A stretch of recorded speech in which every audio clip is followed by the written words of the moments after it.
This week on Ridiculously Bored. I got so much last week. You're not really supposed to talk about this because it involves... Does it involve a horse? It does. You guys look like you have some money and you're looking for some fun. You guys sit on one side. I sit on the other side. Open whatever you want. Hey there, everybody. My name is David Michael. And I'm Michael Carter. And we are Ridiculously Bored.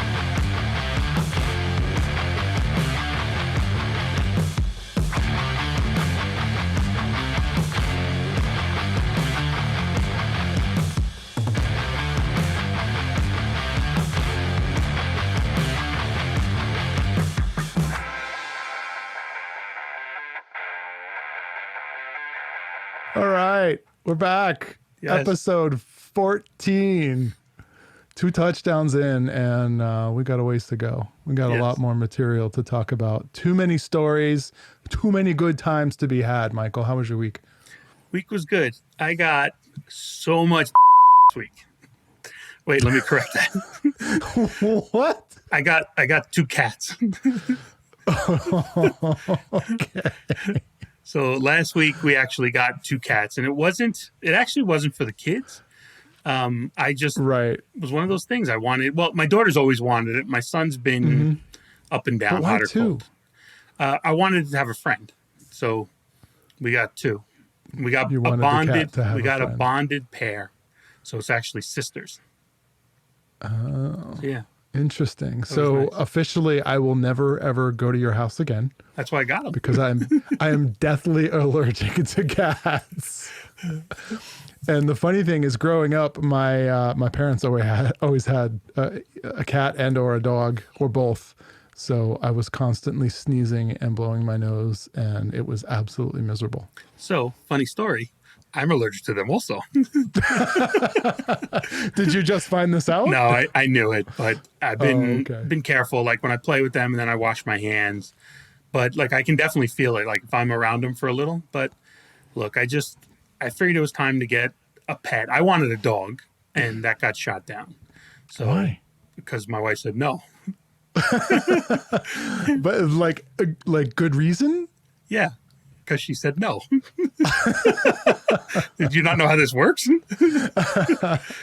Apparently not. Jesus. Well, maybe your first wife would have done that. But yeah. So originally, then we started talking about cats, and this is where like my wife tunes me out. So we were talking about it, and I said, she's like, you know what? No, I don't want a dog. She's like, but I could see maybe a cat. She's like, maybe we can do that.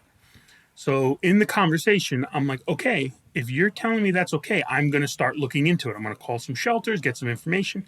She's like, yeah, fine. Day or 2 later, I'm like, okay, we got a reservation for this day, this time. We're going to go look at some cats, see what happens. So she's like, what? No, wait, I don't want a cat. And I'm like, you said we could have a cat. About this. I'm like, you already shut down the dog. Trick of the week showing up. I'm like, you already shut down the dog. Not Old Yeller style, just for the record, but I'm like, you said we can get a cat. So she's like, no, I don't know. So I canceled it. The next day, she's like, oh, you know what? I am okay with it. Sorry, it was just kind of a surprise. So I'm like, here's the part that is the most annoying about it. I'm like, we actually talked about this, right? Like, I didn't just fucking come home with a cat. I'm like, we talked about this. So we got a couple. Look, I love having them around. The only places they're not allowed is the basement is carpeted, so we don't let them go down there right now. And the kids' room, just because we're making sure that, they're used to the environment. They're not accidentally having accidents and stuff like that. So once they're good with that, they'll be able to go upstairs. Kittens? Yeah, they're kittens. They were 5 weeks old. Oh, wow. Are they big enough to go up the stairs? Yes. Yeah. And unlike your dog, who used to have to go up and down the same way because it couldn't figure out how to turn around, they go up and down. One of the cats is walking on the top of the stairs. We have like the banister.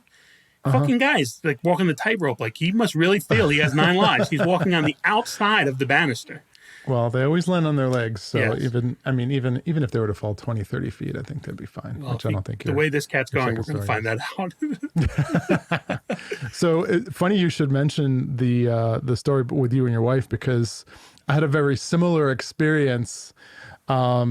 except this time we were in agreement. I just didn't expect it to happen the way that it did. So we've always been a big fan of miniature schnauzers. So we actually volunteer at a miniature schnauzer rescue in Arizona. My wife built the website, and we've done a bunch of things for them. And so we have we had one schnauzer, and he's a little bit older. He's 9 or 10 years old. And we're sitting on the couch, and every night, for some reason, at like 8 or 9 o'clock, he just gets all this energy, and he just wants to play. And like 8 or 9 o'clock, we're on the couch winding down. Like that's the last thing we want to do is play. So in passing, this is like a Sunday. In passing, I say, you know what? We should probably think about getting him a friend so that he has someone to play with. And she kind of nodded and said, yeah, we should probably look into that, So I'm like, yeah, and we should get a younger dog, because, he's 9 or 10. This way we'll, if he passes, we'll have another dog to kind of get us through that. What are you, the British, an heir and a spare all of a sudden? Anyways, because we've already lost one of them, and it was so traumatic. So we're just like, all right, thinking about, what would that would be like. And so that was the end of the conversation. That's Sunday night. Monday morning, I'm at work. I get a text message or a phone call from my wife. She's like, all right, we're going to pick up the dog at 5 p.m. I'm like, wait, what? Like, are you kidding me? And she's like, yeah, I reached out to the rescue, and they have a dog ready to go. And it was just like, oh shit. Like that was a in passing comment. Like we should consider it one day, not, hey, tomorrow let's go out and pick up our new dog. Yeah. And that's how it happened. Now we have two.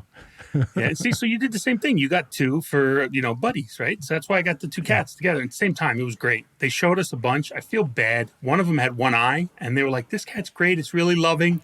What else you got? like, look, I feel bad for the cat. I hope somebody adopts it, but that's not me. I couldn't. So, but yeah. That's fucked up. So, anything else? Should we talk about the package? Whoa. Hey now. I think we need to talk about the package. So we started off with me getting and now we're talking about a package.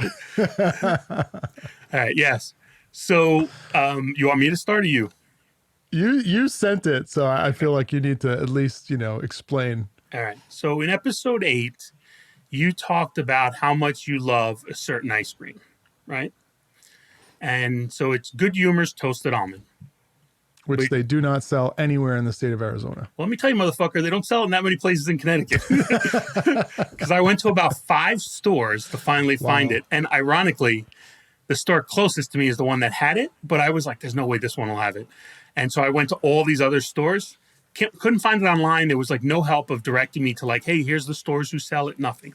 So I kept going store to store. I finally found it. So I buy 3 boxes. I go home. I'm like, this is awesome.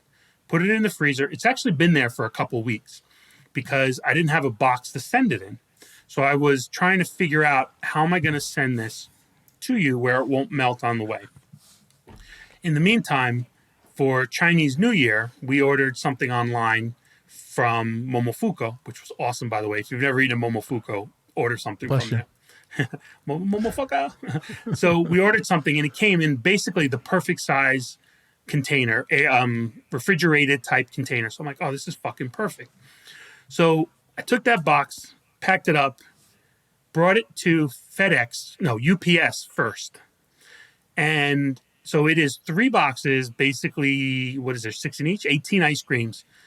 And a pitcher, but I'll get to that in a second. So I go to UPS, they weigh it, they measure it, all that good stuff, and the guy's like $130. And he's like, we think it can get there in 2 days, but possibly 3. And by the way, Monday's a holiday, so that makes it 4. So I'm thinking, well, that doesn't work. And fuck him, I'm not spending that much money on a package to send him some ice cream. He needs to get a new habit. So I'd gone through all this effort, did all this stuff, so I'm like, fuck it, let me go try the post office. So I go to the post office, and they price it out, and it's basically about the same.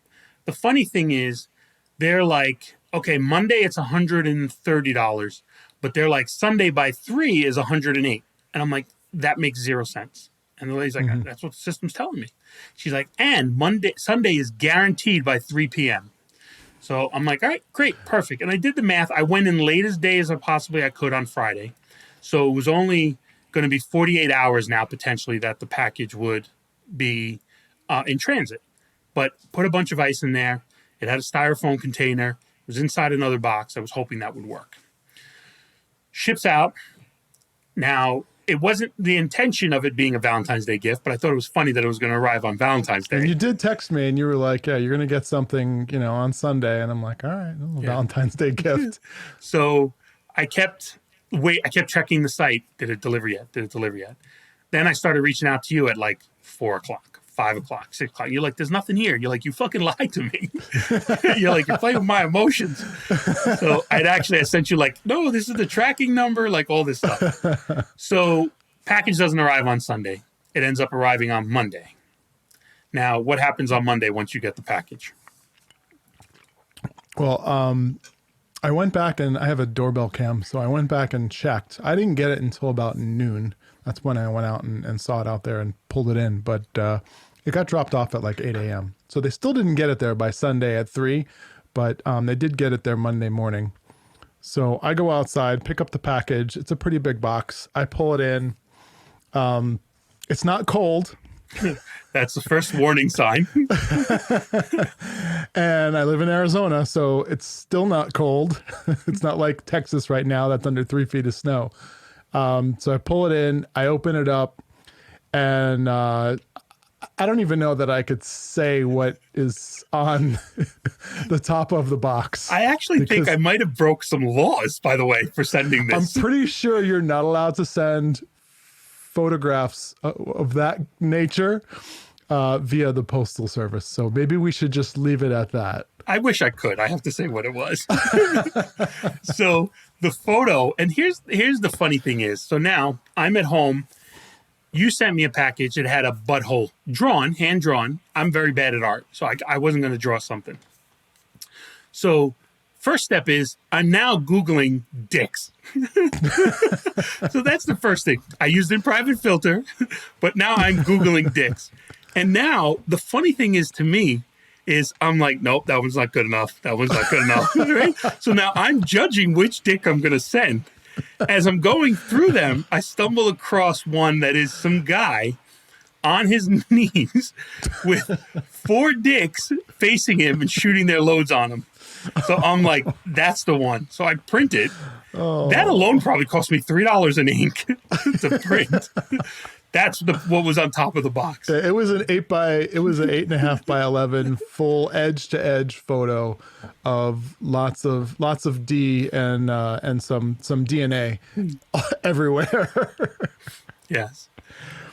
So the funny part about that is I pulled that out and I didn't even blink. I'm like, oh yeah, yeah, that was gonna happen, guaranteed. So I just pull it out and it's wet, right? So it's wet and it's flimsy. So I put it on the table.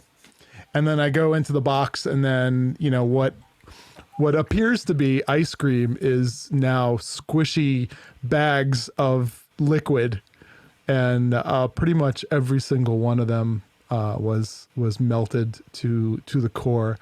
I did take 2 of the unopened boxes and run them right in to the freezer. So I don't know. You want? Should we go grab one right now? I'll edit out the part of me going to get it, but why don't we do it at the end? That'll be the last thing we do before we end.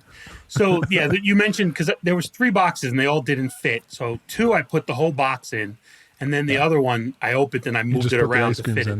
But here's the thing I don't understand. And look, I'm not a fucking scientist, but as you pointed out to me, the ice was still frozen, solid. Mm-hmm. So I don't understand what happened. The ice on the bottom was frozen. The ice on the top wasn't. So and the singles that you pulled out were all on the top. So, or at least mostly on the top. So I sent Mike a video of me pressing on the squishy bags of liquid. Yeah, which I in turn showed to my kids, and my daughter loved it so much. In the video, David's going, he's just poking the bags going, squishy, squishy, squishy. Now my daughter's been doing that all day. She loved it. So yeah. So fucking USPS is a piece of shit. They're up there with Philly. Fuck you, Philly. So I want to see how much mileage we get out of that every episode from here on out. Fuck you, Philly. yeah, if nothing else, I can just blame it on the way they tanked the season and kept the Giants out of the playoffs this year. But that's for a different day. So one other thing that happened this week, I don't know if you have anything else, but one other thing that happened this week is my dad's putting his apartment in Florida on the market, right? With my mom in the assisted living. We talked about that. Yeah, my dad's like, I don't want this anymore, so it's on the market. So we got an offer that's going to close very soon. So he went down there to take some stuff out. So it reminded me of a funny story when he first got the apartment, the first time I went to visit him. I get down there and the person before him had died in the apartment, and the kids were just like, we don't want anything. Like, everything that's here can stay. And like, they left computer, TV, the bed, furniture, everything. They just basically closed the door, walked away, and said, sell it. So when my dad got the apartment, it had everything in it already. And I go to visit him maybe 6-8 weeks after he gets the place. And as I'm Does there... it smell like dead person? No. I see dead people. No. So I'm looking around. I'm like, oh, this is nice. So they were older people. So they had the big thing around the TV. What the hell is it called? Vanity? I don't know what it's called. Oh, yeah. Like a, shit, I don't even know what to like call a it. But yeah, bookcase, I guess, right? Yeah. So they have that around Entertainment center, I think is what we call it now. They have that around the TV. And on top of it is all these golf trophies. So I have a question for you before you go for the golf trophies. Were the couch was included in the place, right? Yep. Was it covered in plastic? No. My parents used to do that. They don't do it anymore. I know. Everybody's parents used to do that. Yeah. That's why I asked. It was not. Hopefully they didn't do anything on it. All right. Golf trophies, go. So the golf trophies are on top of the entertainment unit. And I'm like, what are these? And he's like, oh, it was the guy who died. He was a golfer. So I'm like, why aren't you taking him down? He's like, they look good up there. They seem to fit in the apartment, so I'm just going to leave them. So the fucker's got like 15 golf trophies. He never swung a golf club in his life. So yeah, he kept the trophies. What a conversation piece if someone were to come over. Yeah. Oh, you like golf? No. Would you like something to drink? And then just don't talk about it again. Oh, Jesus. How was your week? Anything else? No, it was a fairly uneventful week. I did pick up my dad, and as everybody knows, anyone who's listened to the show, my dad has Alzheimer's, and it's getting pretty bad. On Saturday, I needed to go. I got a new truck, so I've been making some modifications to it. So I needed some tools. So he loves the hardware store. So I'm like, you know what? I'm gonna call him, pick him up, see if he wants to go to the hardware store. Maybe he'll get a kick out of it. So we go to the hardware store, and he's following me around the store. And he's like, I have these. And I'm looking at very specific, drivers for an impact wrench. And he's like, I have these. They're in my garage. And I'm like, well, your garage is in New York. You're not in New York anymore. He's like, well, my son has them. You should ask him where they are because they're in his garage. And I'm like, that's me. And they're not, because I sold them because you were not using them and we could use the money to pay for your rent. So, he just had one of those moments where he just wasn't really thinking. But after I said it, he was like, oh, yeah, I'm an idiot. I don't know. So I know we're not supposed to make fun of people with Alzheimer's, right? But I make fun of my mom all the time because it helps me deal with it. But when you and I were unloading his place. In New York, yeah. Yeah, in New York. If you remember, as we were going through it, this kind of like what just happened there. He went there and he didn't remember stuff. He had to buy a drill bit every single time he went to the hardware store. Because when you and I packed up his place, he had at least 75 drill bits. And they were the big ones that plumbers would use, I guess, or electricians if you have to drill a hole all the way through the wall, right? There was 75 of them. So he must, every time he went, he must have bought one. He'd be like, I need this. I can use this. Well, he had drills too. It wasn't just the drill bits. He had 4 screw guns, all brand new, DeWalt screw guns. That I subsequently sold for a decent amount of money so that he could help pay his rent. But he would lose stuff and then he would just go buy a new one, which makes zero sense to me. But so I guess I know this isn't the path we were going on. Have you ever used a nail gun? Yeah, I never have. That's literally on my bucket list. Oh, come on over. I have a couple actually. My cousin rented one for something. he used it around his house, and then he returned it, and it happened to come up. Literally used it Saturday, Sunday, he returned it, and Monday he happened to bring it up to me in passing. I'm like, motherfucker, you had a nail gun and I didn't know? It was like I would have came over. And he's like, oh, you would have helped? I'm like, incorrect, you're not listening. I'm like, I would have come over, but I wasn't going to help. I was just going to fuck around with the nail gun. Yeah. I think I'd be dangerous with that, though. Yeah. All right. Let's talk about the drink of the week. Yes. What do you got? This week I have an old fashioned, and usually an old fashioned is it's bourbon or whiskey, bitters, simple syrup, usually an orange peel, and a cherry or whatnot. So I mean that's typically how you make it. But I was at a friend's house last week, and they had and I'll put it on the camera now. This isn't the one that they had. Let's see if I can get the camera to focus first. Maybe there it goes. Go. So it's old fashioned syrup. So it's actually it's made by a company called Withco, and it's got Madagascar vanilla, orange, bitters, simple syrup in it. So it's basically a pre-made mix for an old fashioned, which I've never done before, but we had it at their house, and this is a very similar brand to the one that they had, and it was really good. So I'm like, all right, let's order it. So the wife and I ordered it off of I don't even know what website we ordered it off of, probably Total Wine or something like that. But yeah, it's an old fashioned with some Angel's Envy whiskey. And how do you like it? Good. Good? Smooth. Yeah. My wife has joined, I don't know if I mentioned this, she joined like an alcohol of the month club. Mm-hmm. Yeah. And so she's on 2 months in, but it's a science project. Like it comes with. Yeah, you also mentioned that you keep screwing it up because you're buying the wrong alcohol to go with her mixer. The first time, yeah. The second time, it was so much work. I'm not kidding you. And she's like, I'm taking my time because I'm not used to doing this. It was about 10 minutes. And when she was done, it was basically the equivalent of a shot's worth of drink. I'm like, wow, that's a lot of fucking work. And she's like, yeah, I know. I think next time I'm going to double the servings. Is it like a mixology thing where they give you all the ingredients and everything but the alcohol? Connecticut, I think, is one of those states you can't ship alcohol, or a certain alcohol you can't ship. But like one of the things, I can ship you alcohol. I'll prove it. Yeah, with some ice cream. Not using a USPS though. I'll get it eventually. Yeah. One of the things that came with it was Celery Drink. So it's by Doc Brown's, right? They're the ones who make like the kosher black cherry, those things. Sure.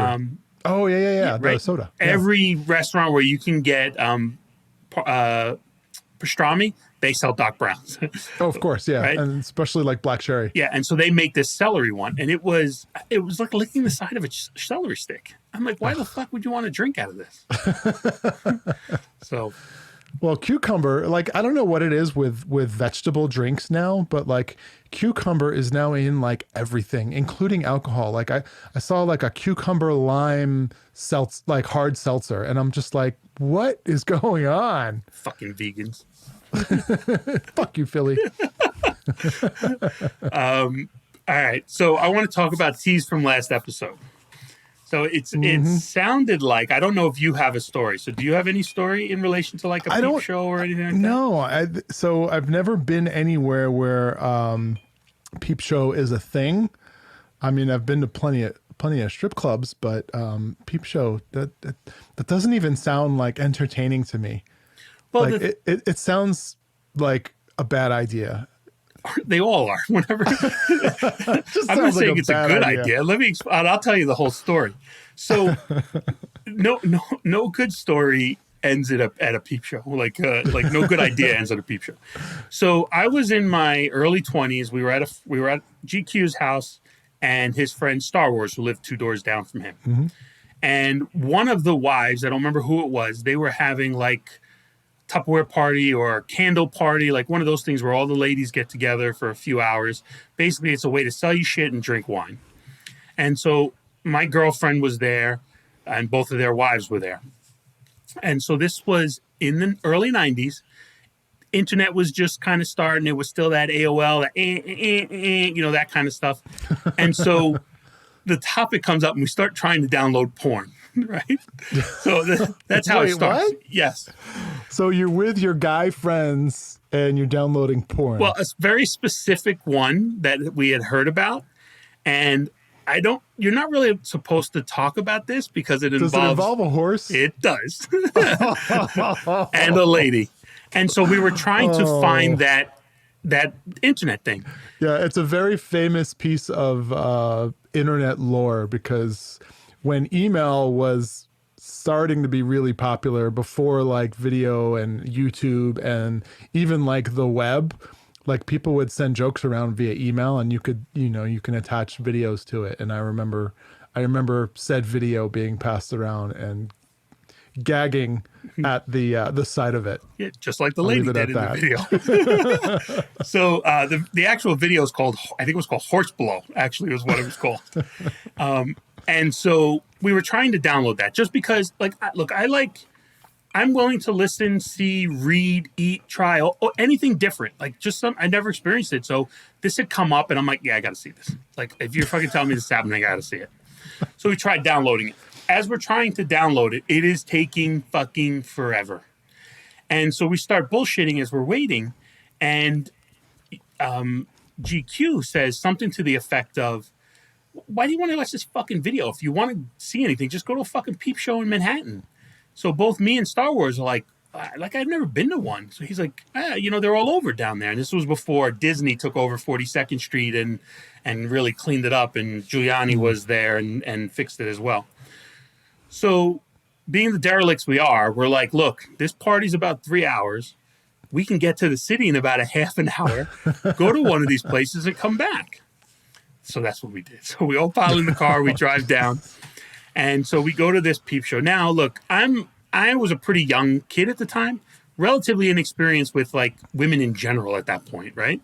So we go to this place, we go in, and it is the typical put in a quarter or a token, whatever it is. The window opens for 30 seconds. The lady's behind there dancing. I've only seen that in like movies. I've never actually witnessed I've only that been in to real life. one. This is the only time I've ever been there.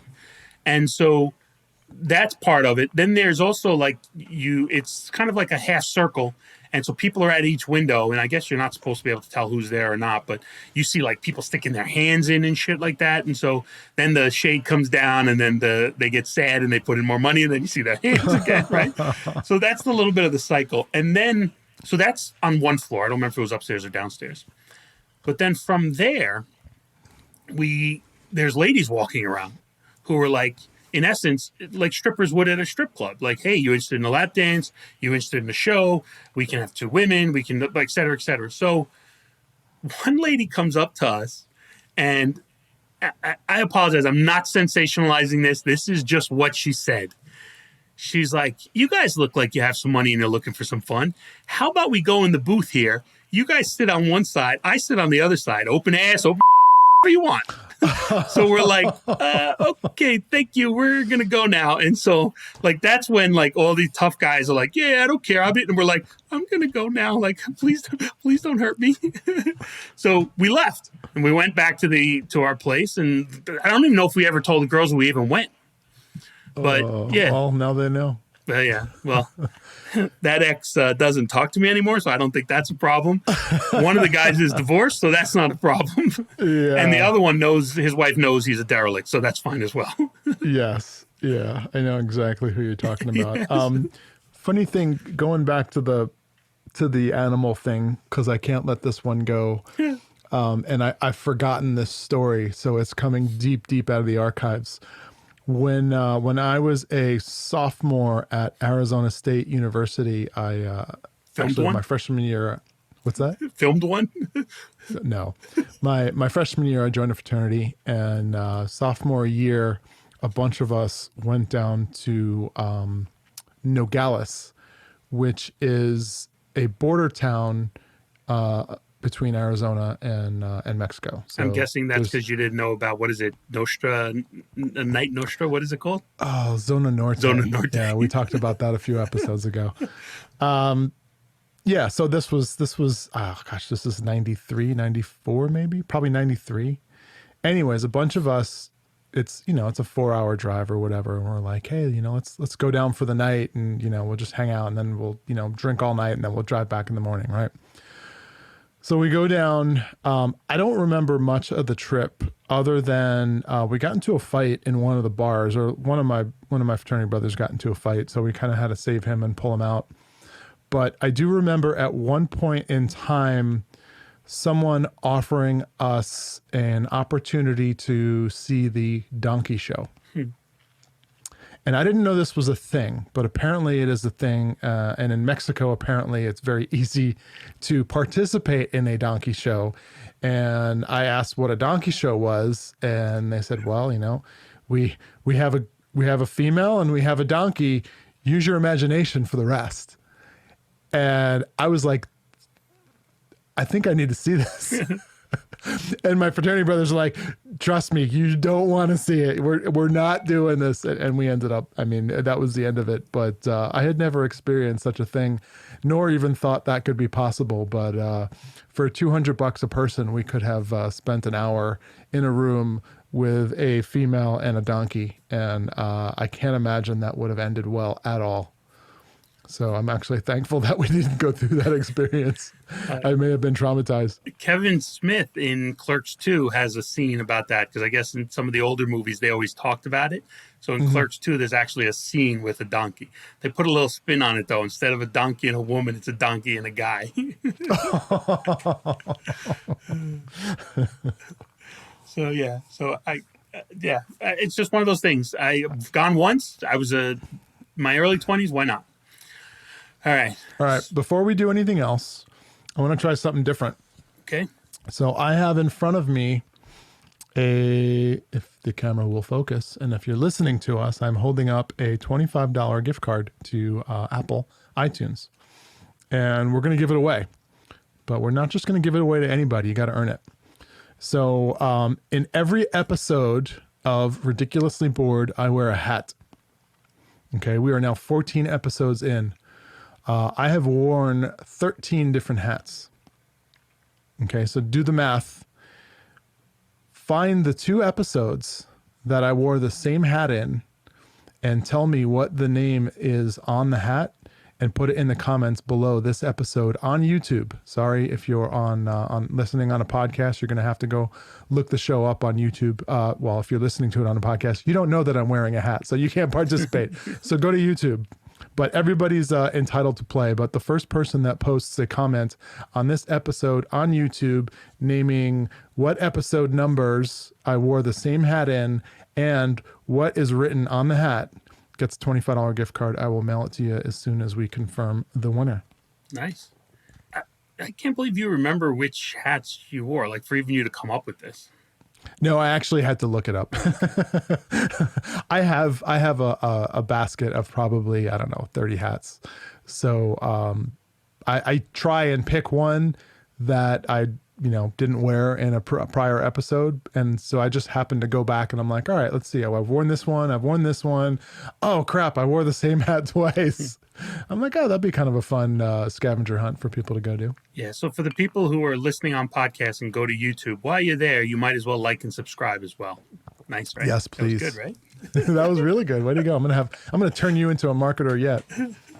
So speaking of multiple hats and having a lot of one thing, GQ has so many ties that one year he intentionally made sure not to wear the same tie.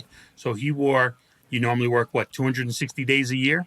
He wore 260 different ties that year, made a conscious effort not to wear the same tie in that year. All right. I don't have that many hats, so at some point I will run out. Maybe I'll stop wearing hats at that point. All right. So we've talked about ridiculously bad advice. I read one that I thought was one funny. 2, I thought it would lead to some discussions. So ridiculously bad advice from David and Michael. If you have acne, you should rub grease on your face and it'll go away in a few weeks. Ridiculously bad advice from David and Michael. Dun, dun, dun. So have you seen, it pops up on, no pun intended, it pops up on YouTube and TikTok and Facebook, all these channels where people are just popping zits. Like seems to be a thing that's out there. I think that that Dr. Pimple Popper show I think it's on Lifetime or TLC or something like that.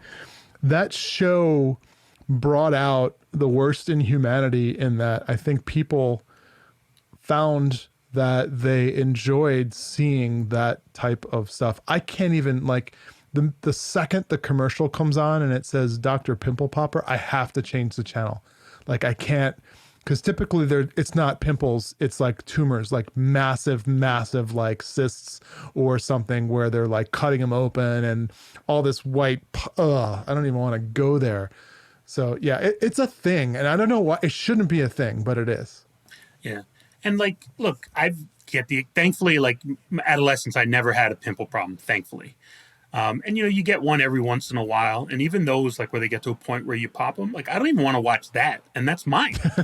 Like, obviously I need to look, otherwise I'm going to poke out an eye, but like, I just don't get it. And those shows are all over. And then the problem is, as soon as you watch one for a couple seconds just to see like what it is, then it gets fucking caught up in the logic of all these channels, and then they keep offering those as options. So, and now, it's stuck in your history, and it's part of the algorithm now. Yeah.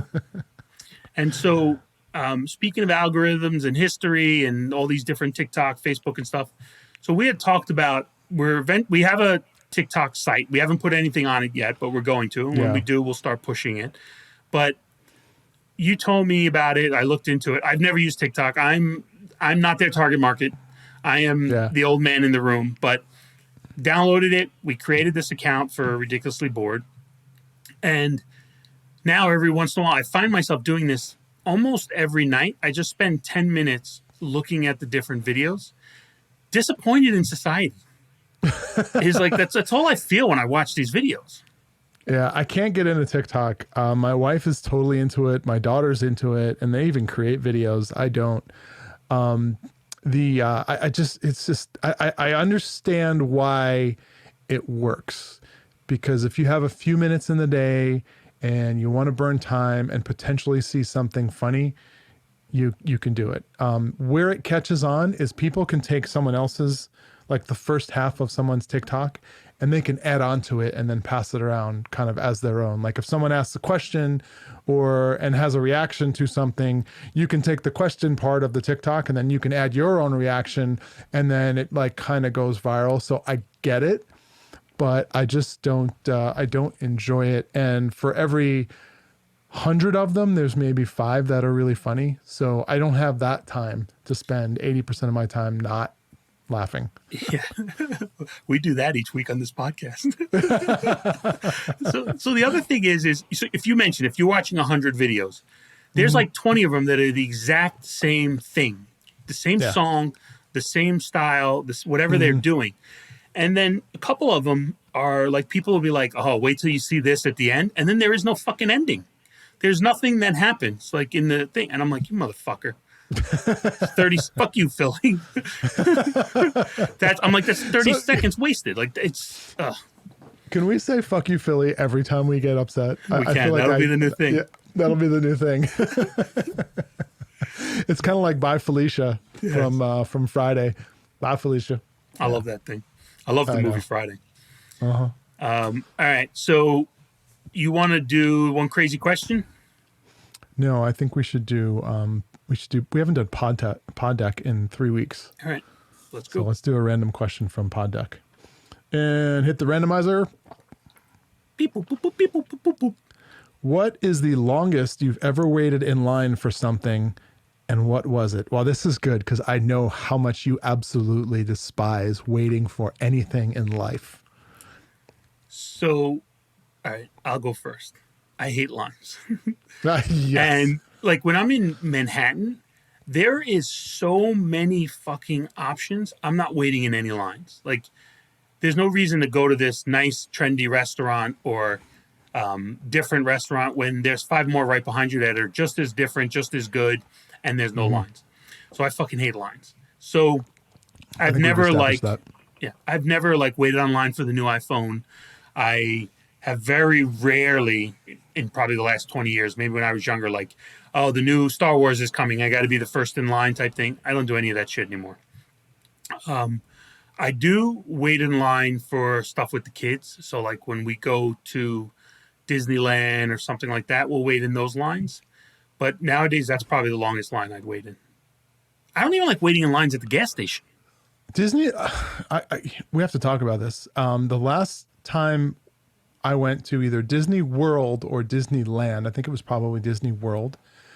I think we went on like 6 rides the entire fucking day.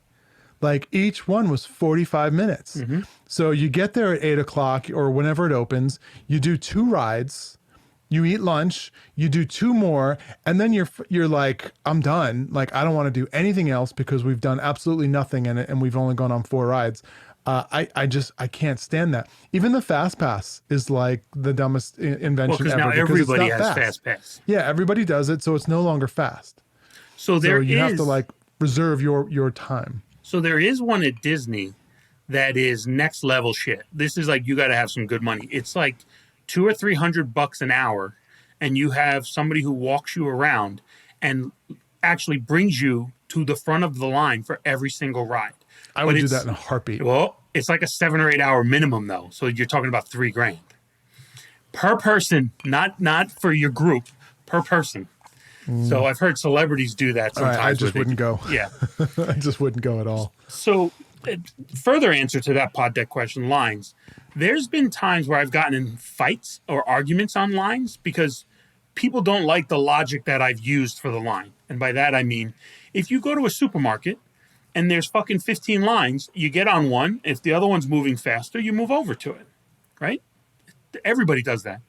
Or if you're willing to switch lines. Some people work with the law of lines. Unless you're stubborn like me, and I'm committed to the line that I'm in, and I usually pick the worst line. Well, that's also the law of lines. Whatever line you're on will move the slowest. Yes. So if I'm at a gas station and that same type thing, all the pumps are full, people are at them, then one happens to move really quickly, I'll move my car into it.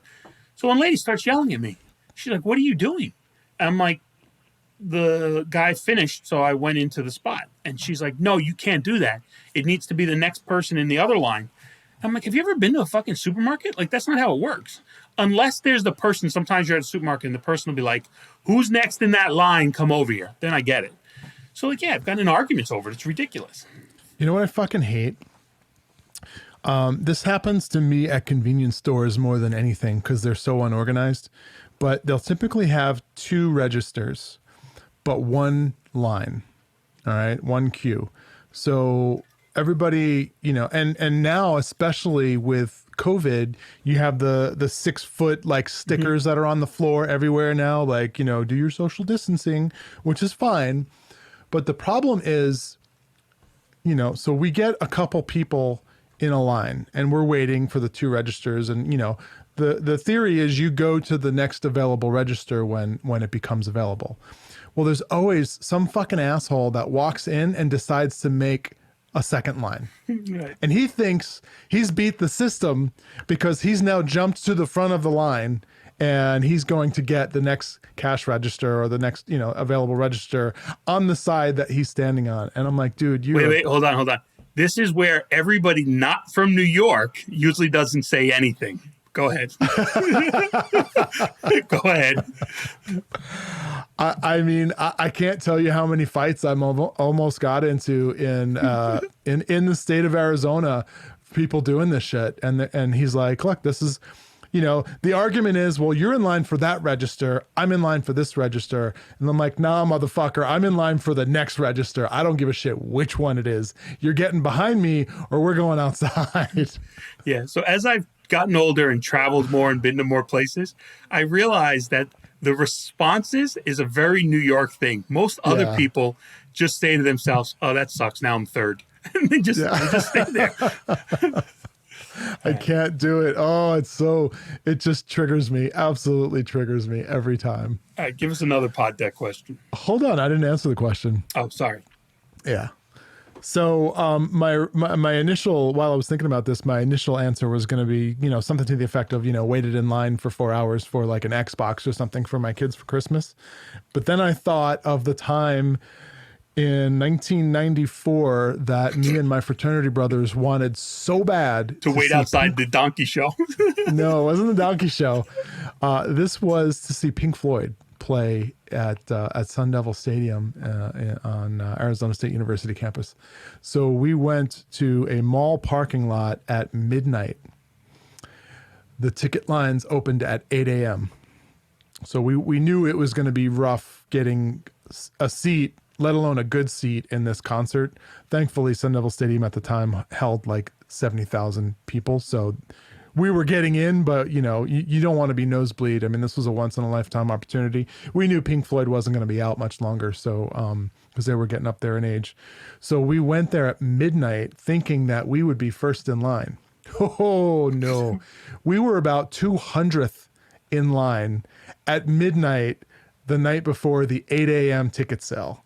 And luckily, they did a random drawing. So what they did was they handed out tickets to everybody in line. And then the ticket had a number on it. And then they called your number. And we ended up getting called like 20th. Nice. So out of the, by 8 a.m., there were thousands of people in line. We just happened to be 200th in line, and there was like 8 of us. So one of us went in and bought like, 12 tickets or whatever, but we ended up being like 20th, and we ended up getting like, I want to say like 15th row, Nice. Seats. So you said a once in a lifetime thing. Isn't that the same fucking concert we then saw in New York a couple months later? Yeah, well, I didn't know I was going to be able to go see them again. And besides, you want to go with your fraternity brothers. I mean, that was a pretty interesting experience. We had guys doing all sorts of narcotics that night and shrooms and LSD and all sorts of things, because that's, I guess, what you did when you went to a Pink Floyd concert. I did not partake in any of that. I'll have you say. I can't imagine liking the group Fish and going and not doing all that stuff, right? Because that's their big thing. Is that's all, people just get fucking wasted around the stadium, Right. in the stadium. Like, what about if you just like the music, but you just want to go for that? Like, it's got to be a weird experience. You got to be like the old creepy guy at the end of the bar who's like 70. Like, Well, I had never been to a concert like this. I got to imagine it's what going to see the Grateful Dead would have been like back in the 70s, because people were passing joints around like it was like, water. It was like no big deal. So that was kind of funny. But yeah, we waited 8 hours in line. I don't think I've ever waited in any line for 8 hours. yeah, I don't think so either. It's not for me. Yeah. All right, next question. All right. Let's do the one crazy question. My friend Mighty Eagle recommended this question. She's like, hey, can I give you a suggestion for your one crazy question? She's like, I read it somewhere. She's like, it's not original from me, but she's like, I thought you guys might like it. So if people came with a warning tag, what would yours be? I didn't think about this one before this episode, so I'm kind of going on the fly here. I think we've established over the last 13 weeks that I fucking hate human beings in general, because most of them are idiots.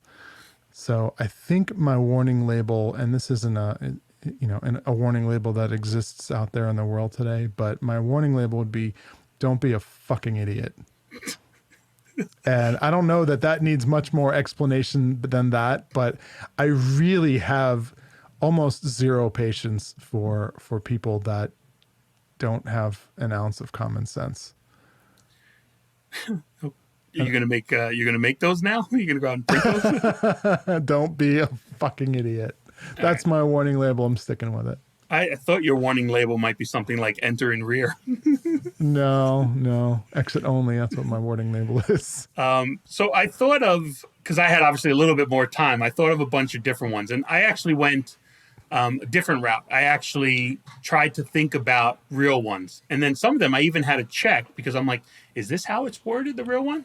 So one of them is not a warning label, but this guy, Mark Bernardin, who's on a podcast I listen to, he actually has created a shirt that says, be humble, but let a motherfucker know. Like, that's just a great warning label, but that's not the one I want. So I thought about possibly combustible, right? Because you talked about in episode 9, my ass and my farts. Maybe no, even I didn't contents. talk about your ass. I did not talk about. I would never talk about your ass. I talked about your gas. Did not talk about your ass. Let's be clear about that. Everybody should listen to episode 9. I think there was some hints of ass discussion in there. Maybe even contents under pressure. I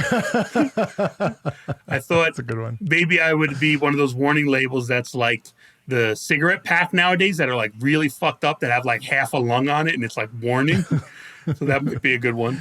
Warning, you may die. Yeah, I think most of the boys would suggest that I get one that says caution heavy, like you get on like luggage when you pack it, when you travel. Fasten seatbelt, maybe just one of those exclamation points.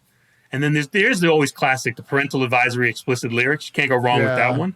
Yeah, 100%. But I thought my actual warning label would be look both ways before crossing.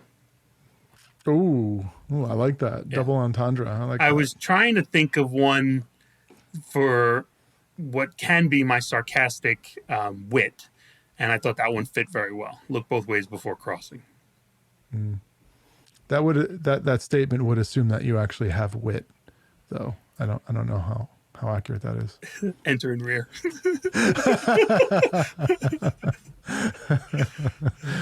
All right. Do you have a joke? This one is amazingly dated. Amazingly. This had to be on its way out at the time I was writing it. Go ahead. Let me translate that for new listeners. That means it's going to suck. No, yeah, maybe, but that's always possible each week. But first things first, I got to give a little bit of background because I don't even think people know what the fuck this is about. Yes. So there's a saying, what's the 411, right? Mm-hmm. That saying is because 30 years ago, you used to be able to dial 411 on your phone and get an operator who would give you information, whatever you asked. What's the number of the pizzeria? Can I get the number of the movie theater? Like all of those type things. So that's where that term, what's the 411, comes from. Yes, today they call that Google. Yeah, Google or, it's just ridiculous. Like, so this is how outdated this is. Oh. All right. Go ahead, David. What were you going to say? I was just going to say, I can hear you. We were talking about TikTok before. There's a really good joke around where parents take one of those rotary dial phones from like the 70s and 80s, and they give it to their teenagers, and they challenge them to dial a phone number, and they can't figure it out. So it needs to be the one without even like the numbers. It's just the circles, right? No, it has the numbers in it. It's the circle, but with the numbers in it, but they can't figure out how it works. Do you remember when the rotary phones went from the actual dial the number and it like backwards? Yep, it goes back. Yeah. Then it became the push buttons, but it still did the noise in the background. So you'd press one and it'd be like beep, beep, beep, beep, beep, beep in the background. So that's precisely the reason why teenagers couldn't figure it out, is because they were trying to move the circle to the number and then to the next number and then to the next number without letting it kind of like click back. So when my kid was about 4 or 5, they do those tests where they show them stuff. It's like a Rorschach test, but for kids. So you're not going to see some crazy dead bull or anything. But they showed him like a car and a horse. And then one of them was a fucking rotary phone. And I'm like, Doc, he has no idea what that is. I'm like, he's never seen that. Update your fucking cards. All right. Put a cell phone in there, man. Yeah. All right. Joke vault. Anyone else notice how when you dial 411, after you ask the person for the number, they connect you to a computer to give you the number. The computer gives you the number such as 555-1212, but then they repeat it like you're a fucking moron. 5, 5, 5. Yeah, so that's it. It's amazing. Like how fucking dated this joke is. That's pretty bad. Yeah. 411. Wow. That's interesting. So, ironically, and maybe this isn't an irony, but on Facebook, there are, as most people know, there are Facebook groups. And my town, the town of Ahwatukee, it's a village actually in Phoenix, there's a Facebook group. It's called the Ahwatukee 411. And I mean, I never even considered the fact that people didn't know what 411 meant until you actually just brought that up. Yeah. So look, it hasn't been used in so long that when I found this joke and I read it, I'm like, 411. I'm like, that's like the old number that you used to call, right? And I Googled it, ironically, to double check. I'm like, nope, yeah, it is what I think it is. I'm like, yeah. You mentioned the number 555-1212. Not everybody might know this, but that 555-1212 was the alternative to 411. If you ever wanted information, you can go to any zip code and dial 555-1212, and it was the exact same thing as 411. So for example, if you lived in New York, you can dial 212-555-1212. You could even dial 800-555-1212 and ask them for a telephone number that was, an 800 number. So when I worked as a sales rep at a company called Insight many, many moons ago. And one of the sales reps that used to sit next to me was just this hardcore, like used car salesman, like just a total scumbag. And all he ever wanted was the sale. And if the minute he knew that you weren't going to buy something when you called in, he would hang up on you and he would find some way to like ditch you or pass you off to somebody else. And he was just kind of a churn and burn kind of guy. And we used to get people that called all the time and they were like, hey, you know what? I just bought this laptop from you guys and, it's a Hewlett Packard and I don't know how to get in touch with their support. Can you look up their support? And, me, I'd be like, sure thing. 1 second, look it up in our system. And here it is. It's, blah, blah, blah. Well, he was notorious for going, yep, I have that number right here. It's 800-555-1212. And then you hang up the phone on him like that. And I'm like, oh, you're such an asshole. But I hadn't heard that number in a long time either. 555-1212. So you know that was the only 555 number that was a real number. So in movies, TV shows, all those, they used to always give numbers. Like if a girl gave a number or something, they'd always say 555. That number, 555-1212, was the only active 555 number. And then I remember hearing maybe 15, 20 years ago, they were like, yeah, we're kind of running out of phone numbers, so we're going to start using these. Well, after Jenny all over the country got called at 867-5309, people realized that they couldn't put real phone numbers in music and or movies or else people would call them relentlessly. Well, I thought my joke dated ourselves. So people look up that song. That song's got to be 35, 40 years old. Well, it's the 80s. Yeah, that was like right in the smack dab in the middle of like the 80s craze and the MTV music. All right. So what do you want to talk about next week? Next week, I think we should talk about one place I would like to talk about. It's not a funny topic, although it could be a funny topic. I would like to talk about your favorite place you have ever been to in the entire world. And you've been to a lot of places because you've worked in a bunch of places and you've traveled the world quite a bit more than I have. But I've got some pretty good places that I absolutely love and wouldn't mind telling some stories about. All right. So why don't you go get an ice cream? Let's see what it's like, and then we'll sign off afterwards. All right. So for the listeners who are still listening, if they could, when they're also putting in which hats David has worn twice, if they can also put in each of their comments that Michael is funnier than David, that would be very much appreciated. I'm pretty sure you won't hear this because David does do the editing, so I'm relatively sure he's just going to cut this out anyway, but we'll see what happens. Shh, he's back. All right. We are back, and I brought some extra paper towels. Just in case. So this, see if I can get the camera to focus on it, is what should be a good humor toasted almond bar. So how does it feel right now? Does it feel like it's one piece? Could be smushed or fucked up, but does it feel like it's at least one piece? It's very sticky. So I'm guessing these bags aren't 100% sealed. It is solid, but is all solid at the bottom of the bag. So I'm guessing it melted and reconstituted. And let's open it up. So what you need to do afterwards is you need to put in a photo of what it really looks like. Oh my God, it's everywhere. Oh, fuck. It's not even, it's the shape of the bag as it was sitting in the freezer. And I can't even get the bag off. Oh, and it's dripping everywhere, all over my computer. I'll get it to focus. Let's see if we can get the camera to focus here. Oh my God, it looks like a spoiled piece of bacon. There it is. It kind of focused, but yeah. All right, well, as they say, the best laid plans of mice and men. Fuck. There Oh it my is. Look at god. that. You Look at gotta that. now you gotta match that with a real photo. You gotta work in a real photo of what that's supposed to look like. Of what that's supposed to look like. You can see the stick somewhere in the middle of this gelatinous mass that well, is frozen. It was worth a try. All right. With that, I'm Michael Carter. And eating ice cream. I am David Michael. And we are ridiculously bored. Cold because my hands are freezing. Bye. Bye. Thank you. Oh man, that is so fucked.